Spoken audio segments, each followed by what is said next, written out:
देख रहे हैं इंडिया न्यूज और मैं हूं आपके साथ शुभेंदु सिंह और रुख कर रहे हैं बड़ी खबर का। और अब से कुछ ही देर में देश के प्रधानमंत्री नरेंद्र मोदी आप संबोधित करेंगे राष्ट्र को और राष्ट्र के नाम उनका ये संबोधन।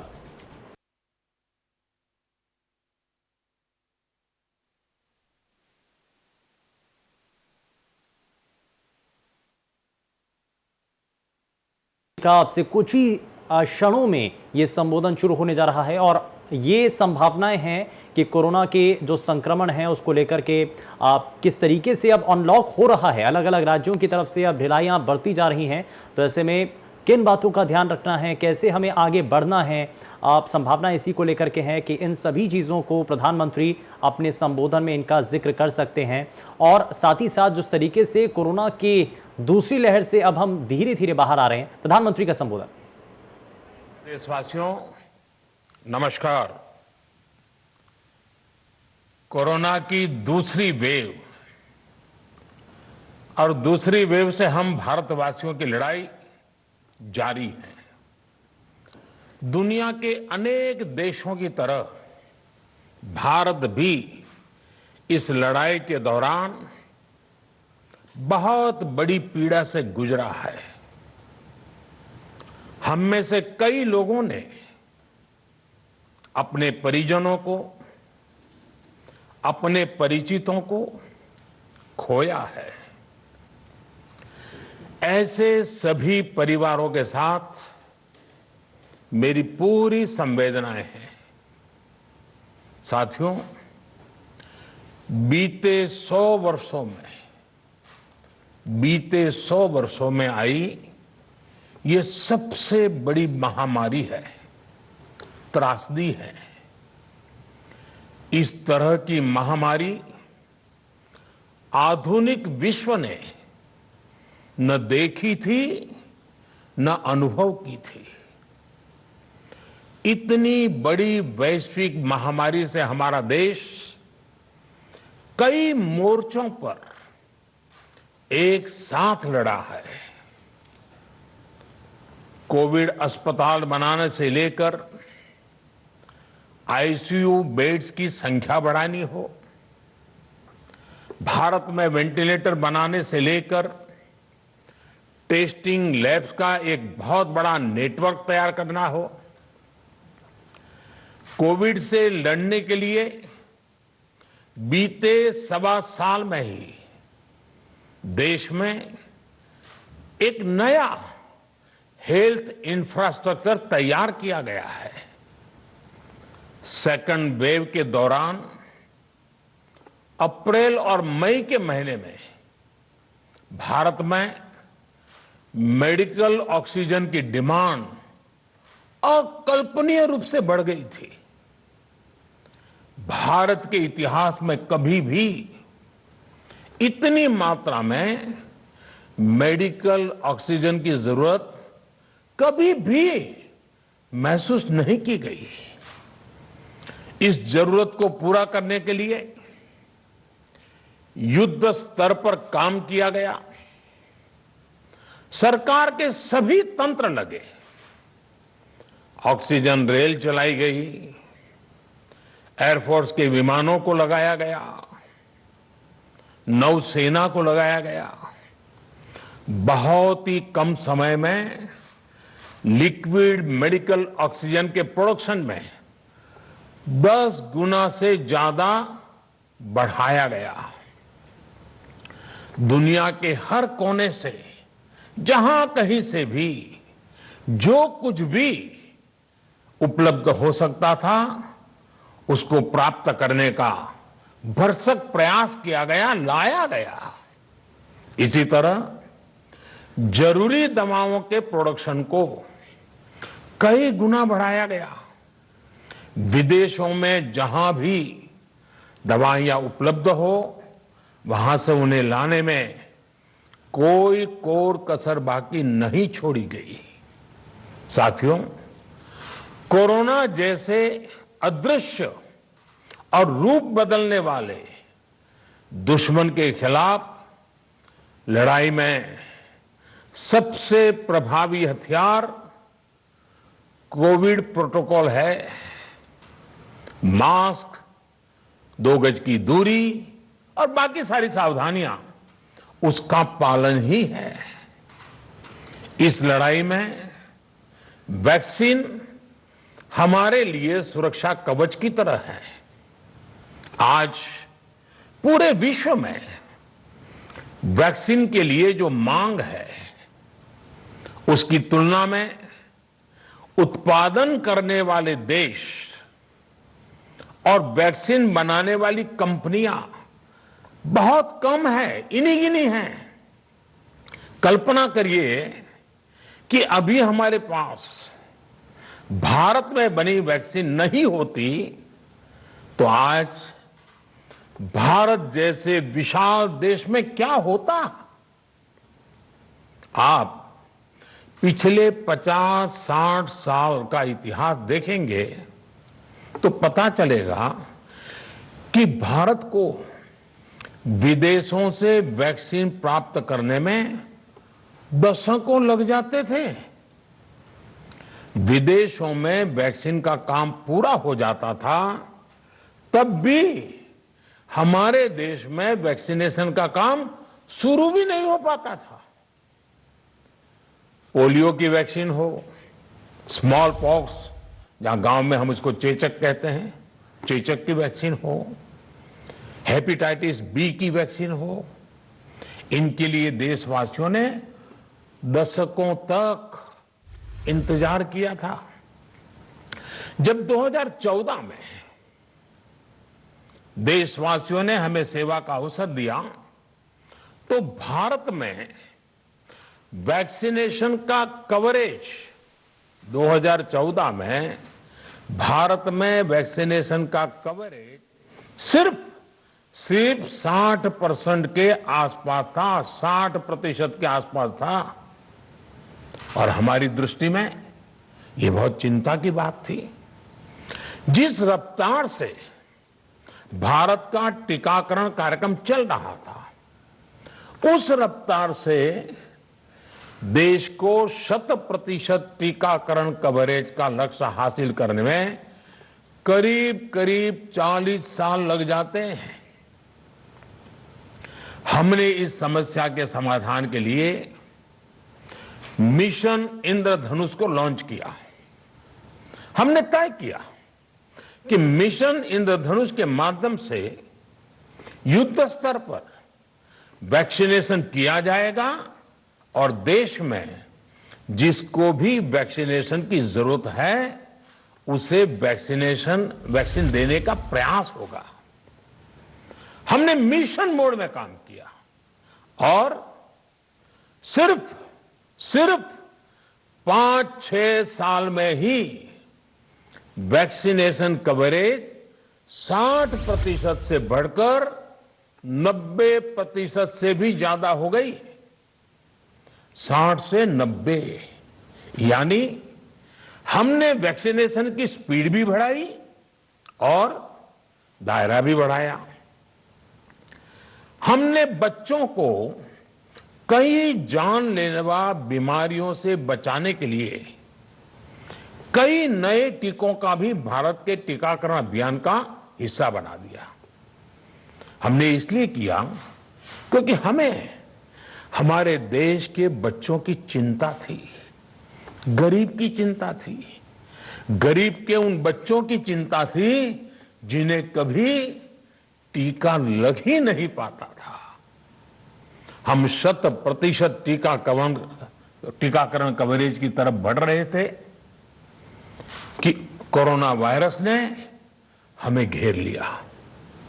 देश ही नहीं, दुनिया के सामने फिर पुरानी आशंकाएं घिरने लगी कि अब भारत कैसे इतनी बड़ी आबादी को बचा पाएगा।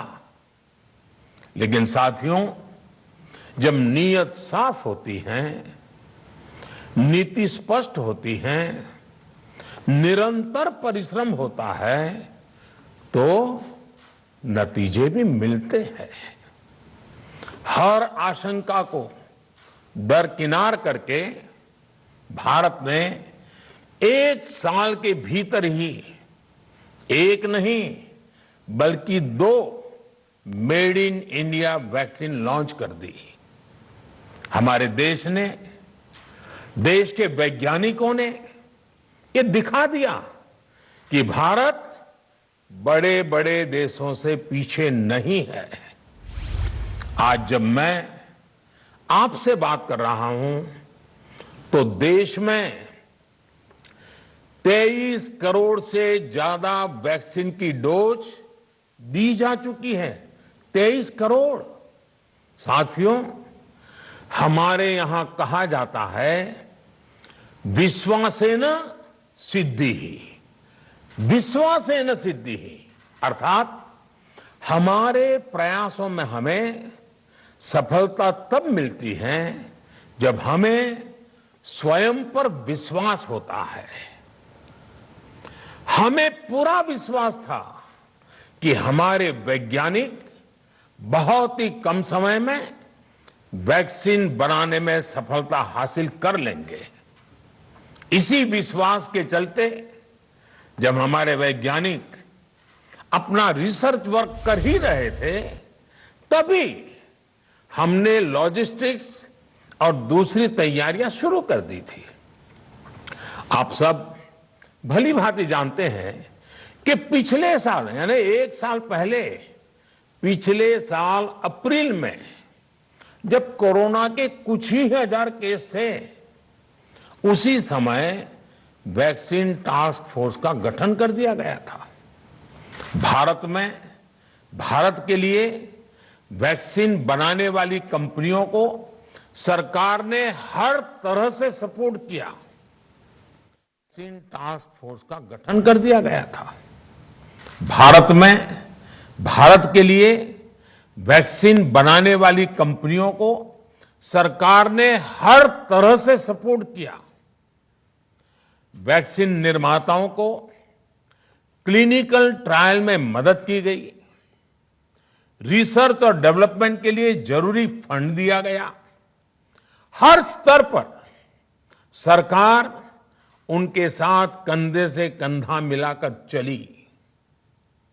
आत्मनिर्भर भारत पैकेज के तहत मिशन कोविड सुरक्षा के माध्यम से भी उन्हें हजारों करोड़ रुपए उपलब्ध कराए गए। पिछले काफी समय से देश लगातार जो प्रयास और परिश्रम कर रहा है, उससे आने वाले दिनों में वैक्सीन की सप्लाई और भी ज्यादा बढ़ने वाली है। आज देश में 7 कंपनियां विभिन्न प्रकार की वैक्सीन का प्रोडक्शन कर रही है। 3 और वैक्सीन का ट्रायल भी एडवांस स्टेज पे चल रहा है। वैक्सीन की उपलब्धता बढ़ाने के लिए दूसरे देशों की कंपनियों से भी वैक्सीन खरीदने की प्रक्रिया को तेज किया गया है। इधर हाल के दिनों में कुछ एक्सपर्ट्स द्वारा हमारे बच्चों को लेकर भी चिंता जताई गई है। इस दिशा में भी 2 वैक्सीन का ट्रायल तेजी से चल रहा है। इसके अलावा अभी देश में एक नेजल वैक्सीन पर भी रिसर्च जारी है। इसे सिरिंज से न देकर नाक में स्प्रे किया जाएगा। देश को अगर निकट भविष्य में इस वैक्सीन पर सफलता मिलती है तो इससे भारत के वैक्सीन अभियान में और ज्यादा तेजी आएगी। साथियों, इतने कम समय में वैक्सीन बनाना अपने आप में पूरी मानवता के लिए बहुत बड़ी उपलब्धि है, लेकिन इसकी अपनी सीमाएं भी हैं। वैक्सीन बनने के बाद भी दुनिया के बहुत कम देशों में वैक्सीनेशन प्रारंभ हुआ और ज्यादातर समृद्ध देशों में ही शुरू हुआ। WHO ने वैक्सीनेशन को लेकर गाइडलाइंस दी। वैज्ञानिकों ने वैक्सीनेशन की रूपरेखा रखी और भारत ने भी जो अन्य देशों की बेस्ट प्रैक्टिसेस थी, विश्व स्वास्थ्य संगठन WHO के मानक थे, उसी आधार पर चरणबद्ध तरीके से वैक्सीनेशन करना तय किया। केंद्र सरकार ने मुख्यमंत्रियों के साथ हुई अनेकों बैठकों से जो सुझाव मिले, संसद के विभिन्न दलों के साथियों द्वारा जो सुझाव मिले, उसका भी पूरा ध्यान रखा। इसके बाद ही ये तय हुआ कि जिन्हें कोरोना से ज्यादा खतरा है उन्हें प्राथमिकता दी जाएगी। इसलिए ही हेल्थ वर्कर्स, फ्रंटलाइन वर्कर्स, 60 वर्ष की आयु से ज्यादा के नागरिक, बीमारियों से ग्रसित 45 वर्ष से ज्यादा आयु के नागरिक, इन सभी को वैक्सीन पहले लगनी शुरू हुई है। आप कल्पना कर सकते हैं कि अगर कोरोना की दूसरी वेव से पहले हमारे फ्रंटलाइन वर्कर्स को वैक्सीन नहीं लगी होती तो क्या होता? सोचिए, हमारे डॉक्टर्स, नर्सिंग स्टाफ को वैक्सीन ना लगी तो क्या होता? अस्पतालों में सफाई करने वाले हमारे भाई बहनों को, एम्बुलेंस के हमारे ड्राइवर्स भाई बहनों को वैक्सीन ना लगी होती तो क्या होता? ज्यादा से ज्यादा हेल्थ वर्कर्स को वैक्सीनेशन होने की वजह से ही वो निश्चिंत होकर दूसरों की सेवा में लग पाए, लाखों देशवासियों का जीवन बचा पाए। लेकिन देश में कम होते कोरोना के मामलों के बीच केंद्र सरकार के सामने अलग अलग सुझाव भी आने लगे, भिन्न भिन्न मांगे होने लगी, पूछा जाने लगा, सब कुछ भारत सरकार ही क्यों तय कर रही है? राज्य सरकारों को छूट क्यों नहीं दी जा रही है? राज्य सरकारों को लॉकडाउन की छूट क्यों नहीं मिल रही है?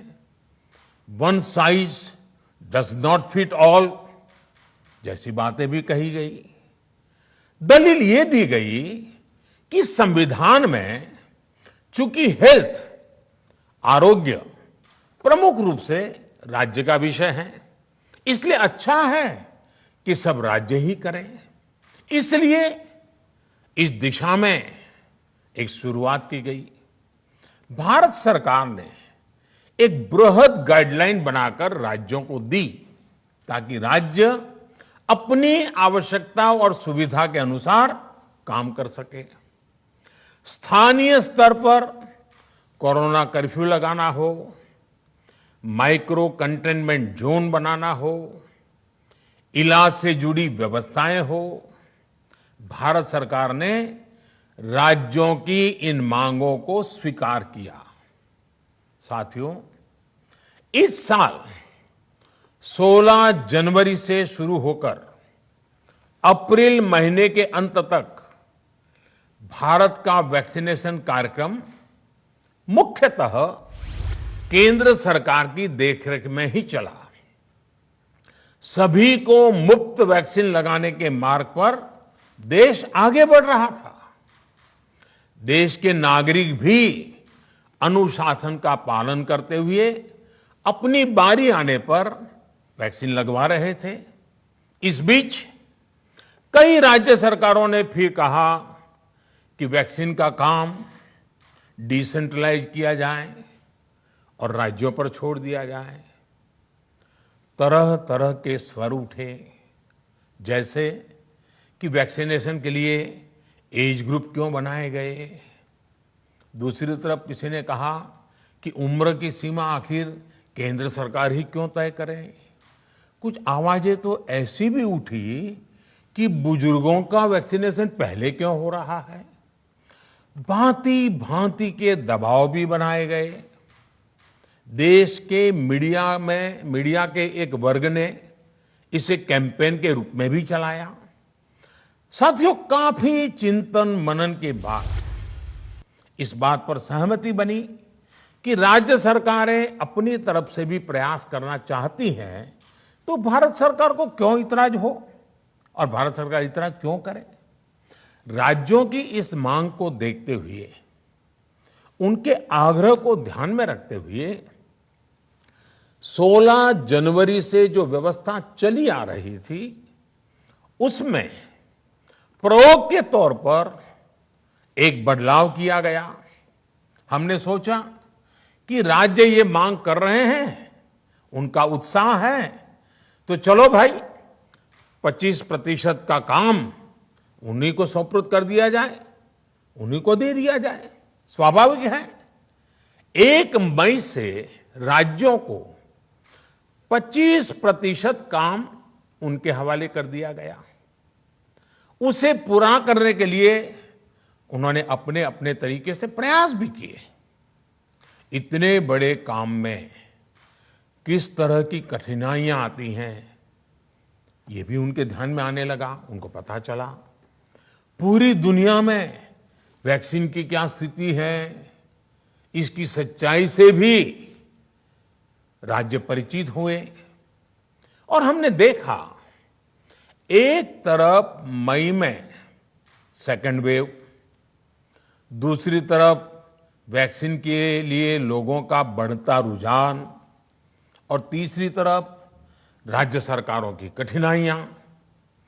मई में 2 सप्ताह बीतते बीतते कुछ राज्य खुले मन से ये कहने लगे कि पहले वाली व्यवस्था ही अच्छी थी। धीरे धीरे इसमें कई राज्य सरकारें जुड़ती चली गई। वैक्सीन का काम राज्यों पर छोड़ा जाए। जो इसकी वकालत कर रहे थे, उनके विचार भी बदलने लगे। एक अच्छी बात रही कि समय रहते राज्य पुनर्विचार की मांग के साथ फिर आगे आए। राज्यों की इस मांग पर हमने भी सोचा कि देशवासियों को तकलीफ ना हो, सुचारू रूप से उनका वैक्सीनेशन हो। इसके लिए 1 मई के पहले वाली, यानी 1 मई के पहले 16 जनवरी से अप्रैल अंत तक जो व्यवस्था थी, पहले वाली पुरानी व्यवस्था को फिर से लागू किया जाए। साथियों, आज ये निर्णय लिया गया है कि राज्यों के पास वैक्सीनेशन से जुड़ा जो 25% काम था, उसकी जिम्मेदारी भी भारत सरकार उठाएगी। ये व्यवस्था आने वाले 2 सप्ताह में लागू की जाएगी। इन 2 सप्ताह में केंद्र और राज्य सरकारें मिलकर नई गाइडलाइंस के अनुसार आवश्यक तैयारी कर लेगी। संयोग है कि 2 सप्ताह बाद 21 जून को ही अंतर्राष्ट्रीय योग दिवस भी है। 21 जून सोमवार से देश के हर राज्य में 18 वर्ष से ऊपर की उम्र के सभी नागरिकों के लिए भारत सरकार राज्यों को मुफ्त वैक्सीन मुहैया कराएगी। वैक्सीन निर्माताओं से कुल वैक्सीन उत्पादन का 75% हिस्सा भारत सरकार खुद ही खरीदकर राज्य सरकारों को मुफ्त देगी। यानी देश की किसी भी राज्य सरकार को वैक्सीन पर कुछ भी खर्च नहीं करना होगा। अब तक देश के करोड़ों लोगों को मुफ्त वैक्सीन मिली है। अब 18 वर्ष की आयु के लोग भी इसमें जुड़ जाएंगे। सभी देशवासियों के लिए भारत सरकार ही मुफ्त वैक्सीन उपलब्ध करवाएगी। गरीब हो, निम्न मध्यम वर्ग हो, मध्यम वर्ग हो या फिर उच्च वर्ग, भारत सरकार के अभियान में मुफ्त वैक्सीन ही लगाई जाएगी। हां, जो व्यक्ति मुफ्त में वैक्सीन नहीं लगवाना चाहते, प्राइवेट अस्पताल में वैक्सीन लगवाना चाहते हैं, उनका भी ध्यान रखा गया है। देश में बन रही वैक्सीन में से 25% प्राइवेट सेक्टर के अस्पताल सीधे ले पाए, ये व्यवस्था जारी रहेगी। प्राइवेट अस्पताल वैक्सीन की निर्धारित कीमत के उपरांत एक डोज पर अधिकतम 150 रुपये ही सर्विस चार्ज ले सकेंगे। इसकी निगरानी करने का काम राज्य सरकारों के पास ही रहेगा। साथियों, हमारे शास्त्रों में कहा गया है, प्राप्य आपदम न व्यथते कदाचित, उद्योगम अनु इच्छति चा प्रमत्तः, अर्थात विजेता आपदा आने पर उससे परेशान होकर हार नहीं मानते, बल्कि उद्यम करते हैं, परिश्रम करते हैं और परिस्थिति पर जीत हासिल करते हैं। कोरोना से लड़ाई में 130 करोड़ से अधिक भारतीयों ने अभी तक की यात्रा आपसी सहयोग, दिन रात मेहनत करके तय की है। आगे भी हमारा रास्ता हमारे श्रम और सहयोग से ही मजबूत होगा। हम वैक्सीन प्राप्त करने की गति भी बढ़ाएंगे और वैक्सीनेशन अभियान को भी और गति देंगे। हमें याद रखना है कि भारत में वैक्सीनेशन की रफ्तार आज भी दुनिया में बहुत तेज है, अनेक विकसित देशों से भी तेज है। हमने जो टेक्नोलॉजी प्लेटफॉर्म बनाया है, कोविन, उसकी भी पूरी दुनिया में चर्चा हो रही है। अनेक देशों ने भारत के इस प्लेटफॉर्म को इस्तेमाल करने में रुचि भी दिखाई है। हम सब देख रहे हैं कि वैक्सीन की एक एक डोज कितनी महत्वपूर्ण है। हर डोज से एक जिंदगी जुड़ी हुई है। केंद्र सरकार ने ये व्यवस्था भी बनाई है कि हर राज्य को कुछ सप्ताह पहले ही बता दिया जाएगा कि उसे कब कितनी डोज मिलने वाली है। मानवता के इस पवित्र कार्य में वाद विवाद और राजनीतिक छींटाकशी से ऐसी बातों को कोई भी अच्छा नहीं मानता है। वैक्सीन की उपलब्धता के अनुसार पूरे अनुशासन के साथ वैक्सीन लगती रहे, देश के हर नागरिक तक हम पहुंच सके, ये हर सरकार, हर जनप्रतिनिधि, हर प्रशासन की सामूहिक जिम्मेदारी है। प्रिय देशवासियों, टीकाकरण के अलावा आज एक और बड़े फैसले में, उस फैसले से मैं आपको अवगत कराना चाहता हूं।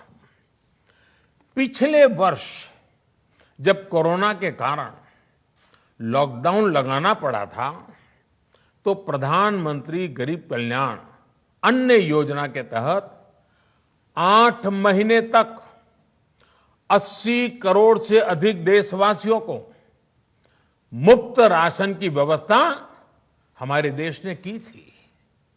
इस वर्ष भी दूसरी वेव के कारण मई और जून के लिए भी इस योजना का विस्तार किया गया था। आज सरकार ने फैसला लिया है कि प्रधानमंत्री गरीब कल्याण अन्न योजना को अब दीपावली तक आगे बढ़ाया जाएगा। महामारी के इस समय में सरकार गरीब की हर जरूरत के साथ उसका साथी बनकर खड़ी है। यानी नवंबर तक 80 करोड़ से अधिक देशवासियों को हर महीने तय मात्रा में मुफ्त अनाज उपलब्ध होगा। इस प्रयास का मकसद यही है कि मेरे किसी भी गरीब भाई बहन को, उसके परिवार को भूखा सोना ना पड़े। साथियों, देश में हो रहे इन प्रयासों के बीच कई क्षेत्रों से वैक्सीन को लेकर भ्रम और अफवाहों की जानकारी चिंता बढ़ाती है। ये चिंता भी मैं आपके सामने व्यक्त करना चाहता हूं। जब से भारत में वैक्सीन पर काम शुरू हुआ, तभी से कुछ लोगों द्वारा ऐसी बातें कही गई जिससे आम लोगों के मन में शंका पैदा हो। कोशिश ये भी हुई कि भारत के वैक्सीन निर्माताओं का हौसला पस्त पड़ जाए और उनके सामने अनेक प्रकार की बाधाएं आए। जब भारत की वैक्सीन आई तो अनेक माध्यमों से शंका आशंका को और बढ़ाया गया। वैक्सीन न लगवाने के लिए भांति भांति के तर्क प्रचारित किए गए। इन्हें भी देश देख रहा है। जो लोग वैक्सीन को लेकर आशंका पैदा कर रहे हैं, अफवाहें फैला रहे हैं, वो भोले भाले भाई बहनों के जीवन के साथ बहुत बड़ा खिलवाड़ कर रहे हैं। ऐसी अफवाहों से सतर्क रहने की जरूरत है। मैं भी आप सबसे, समाज के प्रबुद्ध लोगों से, युवाओं से अनुरोध करता हूं कि आप भी वैक्सीन को लेकर जागरूकता बढ़ाने में सहयोग करें।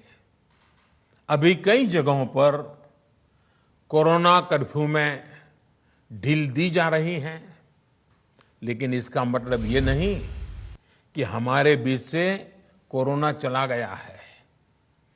हमें सावधान भी रहना है और कोरोना से बचाव के नियमों का भी सख्ती से पालन करते रहना है। मुझे पूरा विश्वास है हम सब कोरोना से इस जंग में जीतेंगे।